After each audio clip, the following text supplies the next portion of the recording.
Doctor साहब, जो वादा किया वो निभाना पड़ेगा, निभाना पड़ेगा। सर जो मर्जी तुसें रोक पर तुसें इत्थै आना पड़ेगा। आना जनाब, तुसें सारें इत्थै आनियै सनाई ओड़ो भला जाओ बच्चो घर, साढ़े कोल कक्ख नहीं हैन।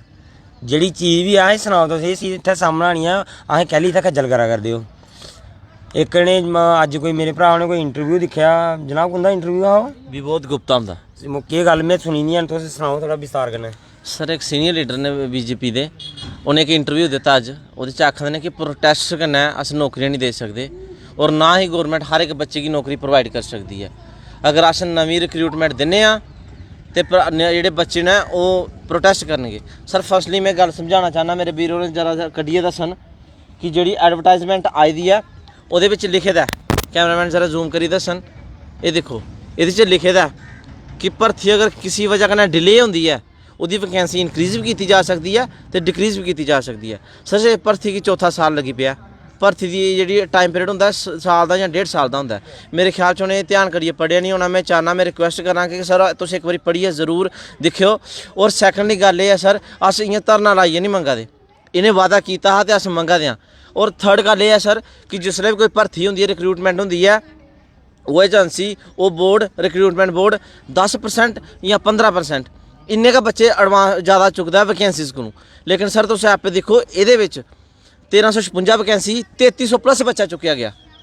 टैक्स पेयर का पैसा क्यों बर्बाद किया अगर बच्चे नहीं ही लैने तुसें 1356 तो चुकया, बाकी बच्चे का रीमैडिकल होया वो खर्चा कौन देगा। एक बच्चे का 4000 के लगभग खर्चा आता है टैस्ट का मैडिकल करने का। 3300 बच्चे का जो खर्चा होया वो कौन देगा। अगर तुम नवीं रिक्रूटमेंट दिंदे हो तो जिंदी एज होई दी है ये कुत्थे जाणगे। तुस नवीं गी देआ दो मौका देओ तो वैल एंड गुड है, साढ़े छोटे भरा गन सानूं खुशी है। लेकिन ये कुत्थे जाणगे जिंदी एज होई दी है। तुस बार बार सानूं क्यों प्रैशराइज करा दे, बार बार जिहड़ा स्हेई इशू है मुद्दे पर क्यों इन्हें फैलिटेट करा दे। तुस क्यों मुद्दा चेंज करना चाहते हो कि अस धरने पर बैठे दे। अस ते अपना एक डिमांड करा दे जेह्दा वादा तुसें कीते दा, फिर बार बार आखदे सानूं ते कुदै दस्सेआ नहीं। अस झूठ थोड़ी मारना जी, एक बंदा झूठ मारेगा, दो बंदा 1456 बच्चा 1556 बच्चा झूठ थोड़ी मारग। तुस आखा दे धरने पर बैठे दे, धरने पर थोड़ी बैठे दे, अस ते ओह् डिमांड करा दे जेह्ड़ी तुसें दस्सी। अच्छा सर, एक गल हो रही कि एह् आखदे कि भला वैकेंसियां इ'यां नहीं दित्ती जंदियां। सर जिनें वैकेंसियां चाहिए ना सर, ये BSF वाले पलोड़ा वाले सर, इन्हें अपनी तरफा इन्हें लैटर क्यों भेजे इन्हें दिल्ली कि असें वैकेंसियां चाहिए न। ऑलरेडी सर इंदे को 7000 पोस्ट पेदी है। इन्हें बोलिया कि साढ़े को ऑलरेडी मैडिकल फिट होए दे बच्चे, इन्हें अस ले लैने।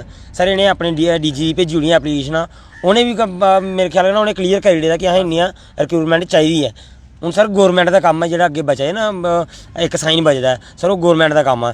लेकिन गौरमेंट की सर कौन आखना, इन्हें आखना ना, ई गौरमेंट की आखन तो अपना क्लीयर कर। सर इन्हें इतों क्लीयर भी करी सकते हैं सर किन्ने लैटर गए हैं BSF पलोड़ा। इन्हें कम से कम भी 3-4 रिमाइंडर उन्हें भेजी ओड़े ने, लैटर सर उत्थों पुज्जी गेदे ने, साइन भी DG होंदे होई गेदे ने। हूँ खाली सर जेह्ड़े अजय भल्ला होर ना वो एक साइन करी ओड़न ते साढ़ा 1500 टब्बर बसी जंदा। इन्हें सर उस चीज़ा पता नहीं लगा कि गौरमेंट इंदी है। ये इत्थों उनें सनान, जम्मू के नुमाइंदे उनें सनागन, अग्गें दिल्ली सनागन तो उंदे अग्गें गल पुज्जनी है सर। हूँ असें तो इन्हें सनाई थक्की 50 दिन होई सर सनांदे, और इन्हें गै सनाना सर उनें दी। अस तो जाई नहीं सकदे दिल्ली, तुंदे माध्यम कन्नै इन्हें सनाने कि जनाब BSF चाहती है कि अस बच्चे रखने आं।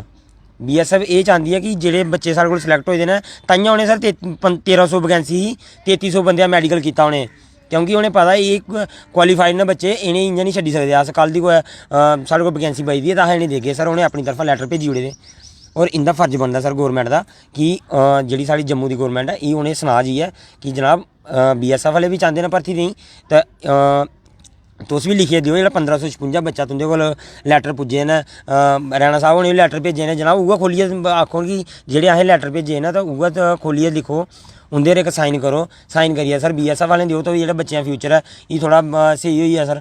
आखदे ते है ना सर अस यूथ दी अग्गा करगे सर, इस हालत दी इन्हें बड़ी पिच्छे लेई जाना सर। अहीं अज 50 दिन होई सर, अज लगभग 50 दिन होई कोई पुच्छने वाला नहीं आवा सर।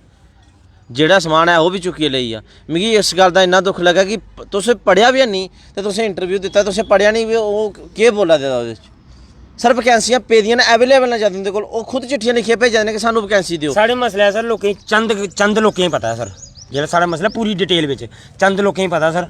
और उस चीज़ सर ये कोई निक्का मुट्टा मसला नहीं सर, साड़ी जिंदगी का सवाल है। ये तो सनाई दे कि भला प्रोटेस्ट करिए वैकेंसियां नहीं मिलदियां जां इ'यां। सर आप प्रोटेस्ट करिए वैकेंसियां नहीं लै दे, अस अपना हक इंदे कोला मंगा करदे आ, और जेह्ड़ा वादा सर एह् साढ़े कन्नै करदे ना अस ओह्दे उप्पर कायम आ सर। हून इंदा फर्ज बनदा उस वादे उप्पर इब्बी कायम रौह्न। उ'नें आखदे साढ़े कोल कोई रिकार्ड कोई ऐसी सर अस कोई हून अस प्रधानमंत्री साहब हुंदे मिलन जाइए क्या असें मोबाइल अंदर जान दिंदा सर? कोई नहीं जान दिंदा। और उ'नें आखगे सर रिकार्ड करिए देओ, रिकार्ड करिए सर कोई नहीं दिंदा है। हाँ इ'नें बी सर पता है कि असें इन्नी गल्ल आखी दी है डीडीसी इलैक्शन दे दौरान, तां करियै सर इ'नें सारियां सीटां भी मिलियां, सब किश होया, बच्चें जोर भी लाया। लेकिन इन्हें सर थोड़ा चाहिए कि अपनी तरफा भी सर इंदी कोशिश होनी चाहिए ना कि साढ़ा यूथ है, जम्मू कश्मीर दा यूथ है, इंदे लिए सर किश ते किश करिए जेह्ड़ा असें अग्गूं इ'नें असें दिक्खना है। सर असें भर्ती भी देने वोट करने ना, जे असें अज्ज इस तरह दरबदर करगन सर फिर अग्गें कि'यां केह्ड़ी नजरी कन्नै इ'नें दिखगे। एक बड़ा इंटरेस्टिंग ना सवाल जो है वो मैं पूछना चाहता हूँ आज। रविंद्र रैना जी कह रहे हैं मैंने किया है, मैंने लेटर दे दिया है, अब वहाँ से अगर पास होगा चलो वो भी अपनी जगह सही है। तो एक सवाल ना मेरे दिमाग में आ रहा था, आप लोगों से पूछ रहा हूँ, अगर रविंद्र रैना जी की जगह सोचो चौधरी लाल सिंह जी अगर स्टेट प्रेसिडेंट होते भाजपा के, या देवेंद्र सिंह राणा जी स्टेट प्रेसिडेंट होते भाजपा के, या फिर कोई और नेता होता, श्री रमन भल्ला जी होते अगर स्टेट प्रेसिडेंट भाजपा के, क्या लगता है फिर क्या हो सकता था? सर देखिए बात होती है ना कि जब आप किसी चेयर पे बैठते हो, मैं एक चीज़ बोलना चाहूँगा कि वो मैटर नहीं करता कि आपकी चेयर का रैंक क्या है। अगर कोई काम करना चाहता ना दिल से, आप शो तो कर लोगे कि हाँ मैंने बाहर से मतलब ये लेटर वगैरह फैक्स कर दिया जो भी ओवरऑल थिंग, लेकिन जब आप किसी चीज़ पे जुनून से पड़ जाते हो ना, जिसके पीछे आप पूरा जोर लगाते हो, तो ये सोच के नहीं कि ये जो काम है बच्चों का है, अगर आप ये सोच के चलोगे ये काम मेरे बच्चों का है, मेरे अपने बच्चों का है, तो कहीं ना कहीं उस काम के होने की संभावना ज़्यादा हो जाती है। मेरे बोलने का सिर्फ ये मतलब है कि रैना साहब का जो ओहदा है, जो उनकी एक पावर, वो इतनी भी स्मॉल पावर नहीं है, वो अभी स्टेट प्रेसिडेंट है बीजेपी के, इतनी बड़ी गवर्नमेंट के, इतनी बड़ी पार्टी के। तो आप बताइए कि जो ये रैना साहब है, क्या इनके पास इतनी भी पावर नहीं होगी कि हमारी बात को आगे जब ढालते हैं, आगे जब बोलते हैं, तो उसमें कोई जोर हो, उसमें कोई पावर हो? तो मैं सिर्फ ये मुद्दा, ये बात अलग है कि काम नहीं हो रहा है, मैंने लेटर वगैरह, वो सिर्फ लारा लगाने की बात है। पहले लॉलीपॉप देते थे, अब फन पॉप दे रहे हैं। तो मैं सिर्फ एक बात बोलना चाहता हूँ कि इनके जो लीडर बोलते हैं कि अगर हम इनको ज्वाइनिंग दे देते हैं तो दूसरे बच्चे प्रोटेस्ट करेंगे, वो अब कोर्ट केस करेंगे कि हमें हमारी वैकेंसी इनको दे दी। और मैं एक बात बोलना चाहता हूँ सर, आपको वो चीज़ आप सोच रहे हैं जो अभी हुई नहीं, आप ये सोच रहे हैं कि आगे बच्चे ये करेंगे, अभी आपको ये नहीं दिख रहा जो बच्चे आपके इधर गेट के बाहर, आपके दरवाजे के बाहर बैठे हैं।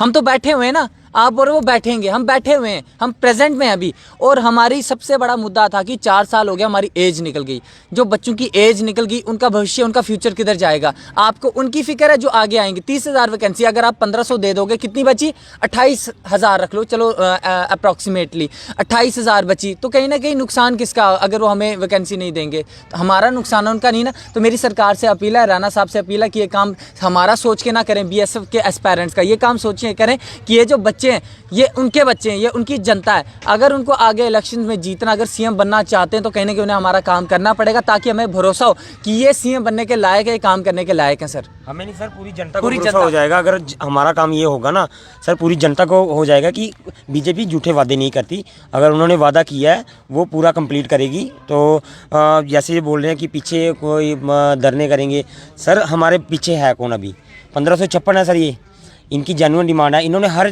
चीज़ क्वालिफाई की है, मेडिकल, फिजिकल, हर एक चीज़ क्वालिफाई की है सर। तो 1556 सर ये ले लेंगे तो उसके पीछे क्या रहेगा? है ही नहीं कोई अभी। और सर जो डेली वेजर का मसला, वो ऑलरेडी सिलेक्टेड है सर, वो गवर्नमेंट की लिस्ट में आते हैं। लेकिन हम तो सब अभी कहीं ना आए, हम पूरे सिलेक्ट हुए, हमने पूरी तैयारी कर रखी थी। अब हम भर्ती हैं, बड़े बड़े नंबर लिए हैं हमने, ये छोटे मोटे नंबर नहीं लिए कि 50 लिए, 60 लिए सर, सभी के नंबर 70+ ही हैं सर। और सर अगर ये जो जितने भी एस्पिरेंट्स हैं, इनमें से 65% प्लस बच्चे हैं जिनकी एज हो चुकी है। अगर इन बच्चों को नहीं लिया जाता, ये तो दरबदर हो गए, इनका तो कुछ नहीं रहा। लेकिन जो 35% है वो भी तो नेक्स्ट वाले के कंपटीशन में आएंगे, दोबारा से उनका मेडिकल करवाएंगे आप, फिर टैक्स पेयर का खर्चा बर्बाद होगा। और जो रविंद्र रैना जी ने कल बोला था कि वो आपसे मिलने आएंगे, आए सर अद्धा घंटे का टाइम देता है ते तुस दिक्ख लो, ये सूई मेरे ख्याल रुकी दी है, सैल डाउन है मेरे ख्याल, सैल पॉइंट रुकी है, आए नहीं अजे तक। हुण पता नहीं नवीं घड़ी लैणगे ते ओह दिक्खणगे, ओहदे बाद अद्धा घंटा होया नहीं तो फिर आणगे। चलिए फिर से जो है बीएसएफ सीएसएफ वाले जो हैं वो कहीं ना कहीं भाजपा के ऑफिस के बाहर बैठे हैं धरने पर, और जो गाना उन्होंने गाया था उसी गाने से मैं अंत करना चाहता हूँ। जो वादा किया है वो निभाना पड़ेगा, डॉक्टर जितेंद्र सिंह जी को आना पड़ेगा। You are watching the first hit. I am with cameraman Raghu Sharma, signing off from here.